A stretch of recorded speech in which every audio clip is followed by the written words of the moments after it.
오늘 저는 여러분들과 선한 목자에게 속한 다른 양들이라는 제목으로 말씀을 함께 나누려고 합니다. 우리가 너무나도 잘 알고 있는 비유들 중에 하나가 바로 이 선한 목자 비유인 것 같아요. 요한복음에는 7번의 에고 에임이 I am 스테인먼트가 등장을 하는데 이것은 예수님 자신이 하나님이심을 스스로 선언할 때 사용하셨던 것입니다. 에고 에임이 I am. 네. 오늘 본문에 나오는 나는 선한 목자라, 이것은 예수님이 네 번째 사용하시는 I am 스테인먼트입니다. 여기 선한 목자에서 이 선한이라는 이 형용사는 단순히 착하다라는 의미만을 가지고 있지는 않아요. 원어를 보면 칼로스인데 이 칼로스는 진정한 혹은 온전한이라는 뜻도 담고 있습니다. 즉 예수님이 진정한 목자 혹은 온전한 목자라는 의미이겠죠. 양들에게 있어서 진정한 목자, 온전한 목자가 예수님이라는 것입니다. 예수님이 이 진정한 목자인 이유는 우리가 함께 읽은 이 본문에 너무나도 잘 나와 있습니다. 가장 큰 이유가 뭘까요? 가장 큰 이유는 바로 예수님이 자신들의 양들을 위해서 무엇을 기꺼이 버리셨어요? 목숨까지도 기꺼이 버리셨기 때문입니다. 목숨까지 내어주는 목자, 이보다 더 선하고 온전한 목자가 있을까요? 이러한 목자들의 특징은 양들을 잘 알고 구분하여 친밀한 관계를 가집니다. 그리고 양들을 좋은 목초지로 인도해서 좋은 풀과 맑은 물을 먹게 하죠. 또 양들을 사나운 짐승이나 위험으로부터 보호도 합니다. 그렇다면 여기서 가리키고 있는 양은 누구일까요? 양은 누구예요? 바로 우리 그리스도인들을 가리키죠. 사랑하는 청년 여러분, 선한 목자 되신 예수님이 저와 여러분을 위해 목숨까지 기꺼이 내어주는 그 사랑으로 우리를 구원해 주셨습니다. 그런데 이 사랑이 지금 여러분들의 그 영혼 속 깊은 곳에서 진정한 감사로 지금 느껴지고 계시나요? 여러분 어떠세요? 여러분의 매일의 삶에서 이것이 계속 느껴지십니까? 느껴지시나요? 약 20년 전 2004년도 제76회 아카데미 시상식 단편 영화 작품상 부분에 후보로 올랐던 이 체코 영화가 한 편이 있는데 제가 오늘 그 영화를 소개하면서 말씀을 나누려고 합니다. 영화 제목이 모스트인데요. 모스트는 체코어로 다리, 더 브릿지라는 뜻입니다. 혹시 이 모스트라는 영화를 보신 분 계시나요? 체코 영화인데 아무도 안 계시나요? 이거 굉장히 유명한 영화인데 이 영화는 실화를 바탕으로 만들어진 영화입니다. 실제로 있었던 사건을 영화로 표현한 거예요. 간단하게 이 줄거리를 나눌 텐데 여러분들 유튜브에 가면 30분짜리 이 풀로 영상이 있습니다. 그래서 여러분들이 보실 수 있어요. 이 영화는 서로를 너무나도 사랑하는 그리고 사랑하고 아끼는 아빠와 어린 아들의 모습을 보여주면서 일상을 보여주면서 영화가 시작이 됩니다. 이 아빠에게 있어서 이 어린 아들은 전부였죠. 삶의 전부였습니다. 이 아빠의 직업이 무엇이었냐면 이 개폐식 다리를 관리하는 일을 했습니다. 그 무슨 말이냐면 배가 지나갈 때는 다리를 올리고 그리고 기차가 지나갈 때는 다리를 내리는 그러한 일을 하는 직업을 가진 사람이었어요. 아들의 부탁으로 함께 이제 일터에 온 이 아빠는 아들에게 이제 아무데도 가지 말라고 하고 그 강가 이제 다리 밑에 그 강가에서 놀면서 기다리라고 말을 하죠. 그렇게 다시 이제 아빠는 자기가 일하는 곳 다리 위에 그 기계실로 가서 이제 일을 하기 시작합니다. 그런데 배가 다리 밑으로 지나간다는 이제 연락을 받게 돼요. 그래서 그 연락을 받고 아빠는 다리를 이제 올려줍니다. 아직 기차가 오려면 시간이 충분했기 때문에 이제 아빠는 이렇게 창문으로 이 아들이 잘 있나 한번 확인을 한 후에 다시 이제 기계를 점검하기 시작을 합니다. 근데 문제는 이제 일정보다 이 기차가 빨리 다리를 향해 도착을 하고 있고, 그 기차는 이제 배가 지나갈 때 먼저 다리가 위로 올라가 있다는 그 빨간 신호등이 있는데 그 신호등을 못 보고 속도를 줄이지 않고 이렇게 달려옵니다. 아빠는 시간이 아직 여유가 있다고 생각을 해서 이제 기계실에서 저 기계를 점검을 하느라고 이제 기차가 오는 것을 못 보죠. 강 아래에서 놀고 있던 이 어린 이제 아이가 기차가 저쪽 멀리서 오는 것을 이제 먼저 발견을 하게 되고 이제 아빠에게 기차가 온다고 막 소리를 지릅니다. 그런데 거리가 있고 또 소음 때문에 전혀 들리지가 않아요. 아들은 이제 아빠가 있는 그 기계실 통제실까지 가기에는 거리가 너무나도 멀기 때문에 이제 바로 다리 위 기찻길 옆에 이제 수동으로 다리를 올리고 내리는 레버가 있는 그곳으로 달려갑니다. 뒤늦게 이제 이 아빠는 기차가 오는 것을 발견하죠. 그리고 이 아빠는 이 다리의 레버를 이제 내려야 되잖아요. 다리를 내리기 전에 먼저 아들이 잘 있나 이렇게 한번 찾아봅니다. 그런데 아들이 있어야 할 곳에 아들이 있어요? 없죠. 네, 아들이 없습니다.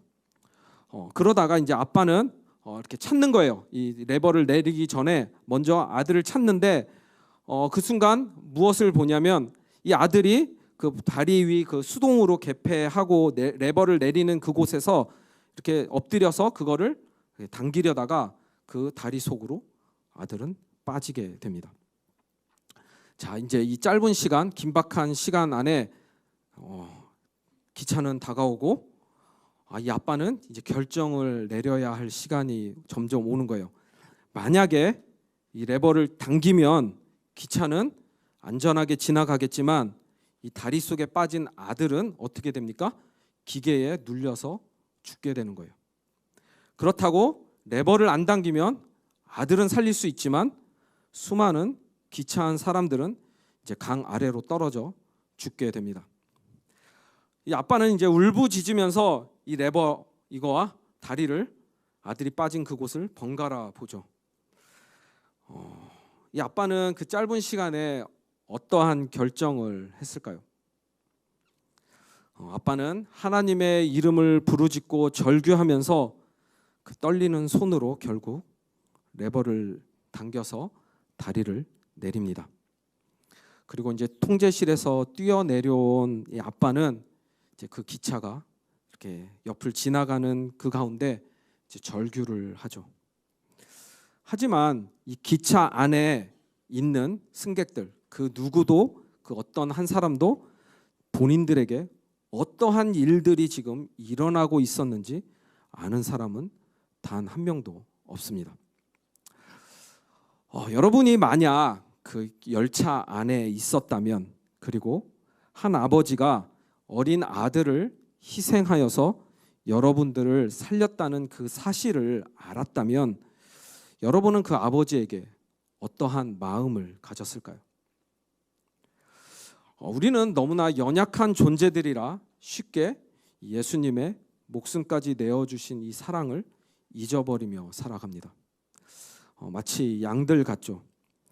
만약 사나운 이 늑대의 공격을 온몸으로 막아서 양들을 지키다 죽은 목자가 있다면 과연 몇 마리의 양들이 이 목자의 희생을 인지하고 또 애도할까요? 너무나 이 목자와 양의 비유는 우리들의 모습을 적나라하게 보여주는 비유인 것 같습니다. 로마서 5장 8절 제가 세 번역으로 읽어드릴게요. 그러나 우리가 아직 죄인 되었을 때에 그리스도께서 우리를 위하여 죽으셨습니다. 이리하여 하나님께서는 우리들에 대한 자기의 사랑을 확증하셨습니다. 사랑하는 청년 여러분, 우리가 죄인이었을 때 예수님을 알지 못했을 때는 우리가 마치 기차 안에 있는 사람들처럼 무슨 일이 우리들에게 일어났는지 전혀 알 수가 없었습니다. 하지만 이제 우리가 그리스도인이 된 우리들은 예수님이 나를 위해 그리고 우리를 구원하시기 위해 십자가에서 목숨까지 내어주신 그 사랑과 은혜를 이제 알고 있죠. 그런데 왜 우리는 이 사랑과 은혜를 잊어버리고 살아갈까요? 본문 14절인데 나는 내 양들을 알고 내 양들은 나를 안다. 오늘 본문은 아니지만 3절 그리고 4절 제가 새 번역으로 읽어드릴게요. 목자는 자기 양들의 이름을 하나하나 불러서 이끌고 나간다. 자기 양들을 다 불러낸 다음에 그는 앞서서 가고 양들은 그를 따라간다. 양들이 목자의 목소리를 알고 있기 때문이다. 양들은 목자의 목소리를 알고 있기 때문에 목자를 따라갑니다. 여러분들은 지금 선한 목자이신 예수님을 알고 따라가고 계십니까? 우리가 선한 목자 되신 우리 예수님의 그 사랑과 은혜를 기억하면서 매 순간마다 주님을 따라갈 수 있는 방법은 바로 예수님을 알아야 합니다. 그죠? 그리고 예수님의 목소리도 알아야 하죠. 그렇다면 그 방법은 무엇일까요? 그 방법. 매번 강조하고 반복을 해도 끝이 없는 그것이 있습니다. 감히 제가 예언이라고 여러분들에게 말하고 싶을 정도인데 여러분들이 이 땅에서 삶을 정리하는 그 마지막 순간까지 반복되는 여러분들을 향한 우리 목회자들의 이 권면은 바로 뭐예요? 말씀을 읽고 기도하라는 것입니다. 말씀을 읽고 기도하라. 하나님의 말씀을 통해서 우리는 하나님에 대해, 예수님에 대해, 성령님에 대해 알 수 있습니다. 그리고 기도를 통해서 하나님의 뜻을 분별하고 성령 하나님의 인도하심을 따라 동행할 수 있죠. 그리고 이 모든 것은 무엇이 필요할까요? 이 모든 것, 성경을 읽고 기도하는 것 날마다 반드시 의지적으로 결단하고 훈련을 해야 합니다. 언제까지 훈련을 해야 할까요? 하나님 나라에 갈 때까지. 자, 사랑하는 청년 여러분, 우리는 이 본문 14절을 통해서 우리를 향한 예수님의 이 사랑을 볼 수 있어야 합니다. 제가 본문 14절을 다시 한번 새 번역으로 읽어드릴게요. 나는 선한 목자이다. 나는 내 양들을 알고 내 양들은 나를 안다. 여기서 내 양들 일로 번역된 이 원문은 타에마인데요. 양들이 아닙니다. 양들이 아니고요. my own, 그러니까 내 자신의 것, 그것을 뜻하는 소유격 대명사입니다. 무슨 말이에요? 저와 여러분 그리고 우리 모든 그리스도인들은 누구 거라고요? 그리스도, 예수의 것이라는 거죠. 예수님의 것입니다. 우리 모두가 예수님에게 속했기 때문에 우리가 예수님 것이기 때문에 예수님은 우리를 너무나 사랑하시고 우리를 구원하시기 위해 목숨을 버리셨다는 것이죠. 그러나 여기 중요한 게 있습니다. 오늘 본문을 우리가 지금처럼 상황화하지 않고 원문 그대로를 보면요. 원문 그대로를 보면 저와 여러분은 예수님에게 속한 양들이 아니었습니다. 무슨 말일까요? 본문에서 예수님이 말씀하시는 양들은 누구를 가리켜요? 바로 그 당시 유대인들 중에 예수 그리스도를 믿는 사람들을 가리킵니다. 지금까지 우리는 예수님에게 속한 양들인 줄 알았는데 예수님은 저와 여러분, 우리가 예수님에게 속한 양들이 지금 아니라고 말씀하신 거예요. 그렇다면 우리는 이 상황을 어떻게 받아들여야 할까요? 본문 16절을 제가 새 번역으로 다시 한번 읽어보겠습니다. 나에게는 이 우리에 속하지 않은 다른 양들이 있다. 나는 그 양들도 이끌어 와야 한다. 그들도 내 목소리를 들을 것이며 한 목자 아래에서 한 무리 양떼가 될 것이다. 무슨 말이에요? 저와 여러분은 이 우리에 속한 예수님을 믿는 유대인들이 아닙니다. 우리는 우리의 이 유대인에 속한 그 양들이 아니고 16절에 말씀하시는 무슨 양이에요? 다른 양들이죠. 하지만 예수님은 유대인이 아닌 이 다른 양들, 이방인들도 이끌어와야 한다고 말씀을 하십니다. 그리고 예수님을 아는 다른 양들이 예수님의 목소리를 들을 것이며 예수님 아래에서 유대인들만이 아니라 전 세계인들이 하나가 될 것을 지금 선언하신 것이죠. 이해가 되시나요? 저와 여러분들은 다른 양들이었지만 예수님의 목소리, 기쁜 소식, 복음을 듣고 예수님 아래에서 믿음으로 지금 하나님의 자녀가 되었다는 것입니다. 그렇게 우리는 선한 목자에게 속하지 않았던 다른 양들에서 이제는 선한 목자에게 속한 양들이 된 것이죠.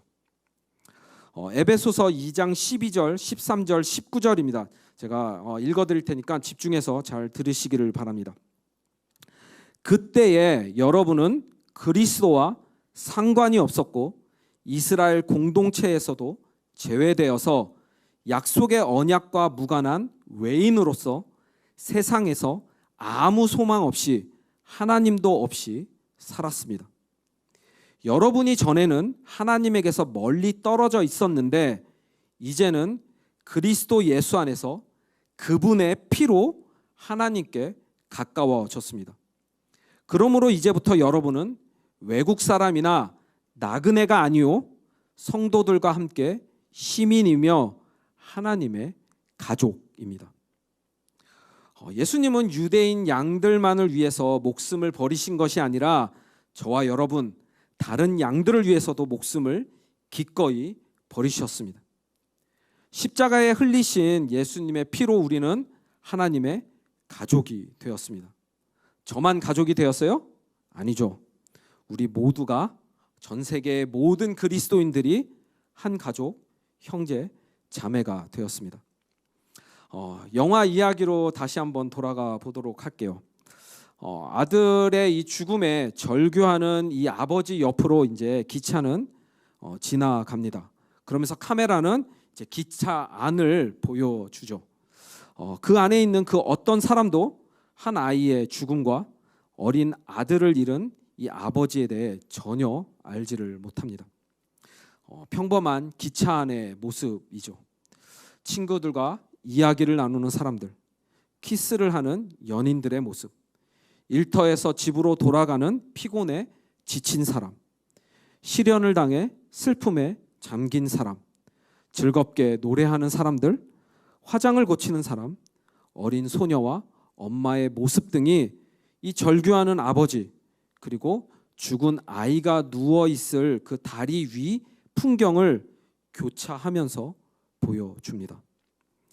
그 누구도 이 슬픔에 잠긴 아버지에게 집중하지 않을 때 우연히 한 여자가 이 아이를 잃은 아버지와 눈이 마주칩니다. 이 여자는 마약을 팔에 주사하기 위해서 마약을 이렇게 불로 녹이다가 아버지와 눈이 마주쳤어요. 너무 짧은 시간의 이 스침 만남이었지만 여자는 이 울부짖는 아버지의 이 절규하는 모습에 깊은 생각에 잠기게 됩니다. 그리고 이 녹이고 있던 마약을 바닥에 버리죠. 그렇게 얼마간의 시간이 흘러갑니다. 이 영화는 이 여자가 아버지를 찾아갔는지에 대해서 확실한 이야기를 하지 않아요. 하지만 여자는 눈이 내리는 그 기찻길을 걸어가면서 삶의 의미를 되찾아가는 모습을 보여주는데 짧게 스쳐가는 그 화면 가운데 여자는 그 죽은 아이를 안고 있는 모습이 비춰집니다. 아니 그 아이가 그 여자를 이렇게 따뜻하게 안아주는 그 모습, 그것이 굉장히 짧게 딱 지나가요. 제가 이미 이렇게 자세하게 줄거리를 이야기를 했지만 혹시라도 이 영화를 찾아볼 분들은 꼭 이 편집본이 아닌 전체 영상을 볼 것을 권합니다. 그 이유는 이 편집본들이 대부분 이 아버지와 아들의 희생에 초점을 맞춰서 그 이후의 이야기를 다루지를 않기 때문이에요. 하지만 정말 이 영화에서의 중요한 장면, 중요 메시지를 다루는 곳은 마지막 장면에 있습니다. 오랜 시간이 흘러서 아버지는 이제 홀로 새로운 장소에서 새로운 삶을 살아갑니다. 시간이 흘렀지만 그는 여전히 슬픔 가운데 잠겨 있죠. 그때 카메라는 어린 아이를 안고 있는 한 엄마의 모습을 보여줍니다. 그리고 이 아버지와 이 아이를 안고 있는 이 엄마가 서로 길을 걷다가 눈이 다시 마주칩니다. 아이의 엄마는 이 아기를 소개하듯이 감사의 눈빛과 미소를 아버지에게 보이고는 이렇게 지나가죠. 슬픔에 잠겨 있던 이 아버지는 멀어져가는 이 엄마 품에 안겨 있는 이 아이의 모습을 보면서 눈물과 미소를 동시에 짓게 됩니다. 이렇게 영화는 끝이 나죠. 제가 본문과 함께 이 영화를 소개한 이유는 예수님의 이 목숨을 기꺼이 내어주신 희생도 있지만 그 죽음으로 셀 수 없는 수많은 양들이 살았기 때문입니다. 단순히 생명을 연장한 것만이 아니라 하나님의 자녀가 되어서 영원한 생명을 얻게 되었고 새로운 피조물이 되었습니다. 그리고 모두가 형제 자매 한 가족이 되었습니다. 우리는 모두 다른 양들이었는데 이제는 한 무리의 양들이 되었죠. 사랑하는 청년 여러분, 이번 주일부터 이제 케냐를 시작으로 해서 아틀란타, 과테말라 이제 단기 선교 팀들이 선교를 떠납니다. 우리는 누구에게 가는 것일까요? 누구에게 가는 거예요? 다른 양들에게 갑니다. 왜 다른 양들에게 갈까요? 우리 모두가 먼저 복음의 빚을 졌기 때문이죠. 그리고 선한 목자 되신 예수 그리스도의 이 다스리심 아래에서 살아가는 법을 배우고 누려야 하기 때문입니다. 요한일서 3장 16절 23절 세 번역으로 제가 읽어드릴게요. 그리스도께서 우리를 위하여 자기 목숨을 버리셨습니다. 이것으로 우리가 사랑을 알게 되었습니다.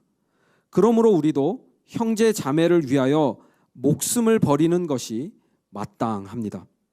하나님의 계명은 이것이니 곧 그 아들 예수 그리스도의 이름을 믿고 그리스도께서 우리에게 명하신 대로 서로 사랑하라는 것입니다. 우리는 예수님이 우리를 위하여 자신의 목숨을 기꺼이 버리신 그 사랑으로 무엇을 알게 되었어요? 사랑을 알게 되었어요. 하나님이 먼저 우리를 사랑하셨기 때문에 우리가 사랑을 알게 된 것입니다. 슬프게도 진정한 사랑은 결코 우리 속에서 나오지 않습니다. 왜냐하면 우리 안에는 죄로 인한 이 결핍, 이 왜곡된 사랑만이 있기 때문이죠. 하지만 하나님의 사랑이 우리에게 진정한 사랑을 알도록 하셨습니다. 그 결과 우리도 형제 자매를 위하여 무엇을 기꺼이 내줄 수 있어요? 목숨을 기꺼이 내줄 수 있습니다. 다른 양들에게 가서 하나님의 그 먼저 사랑, 예수님의 목숨까지 내어주신 그 사랑을 전하는 것이 바로 서로 사랑입니다.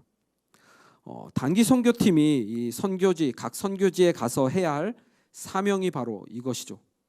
예수님의 사랑을 다른 양들에게 전달하고 그들이 예수님을 믿고 한 무리 양들, 한 가족, 한 형제 자매가 되어서 서로 사랑을 실천하는 것입니다. 그렇다면 이 명령은 단기 선교팀 그들에게만 주어진 명령일까요? 그렇지 않죠. 우리 모두 하나님의 자녀들에게 주어진 명령입니다.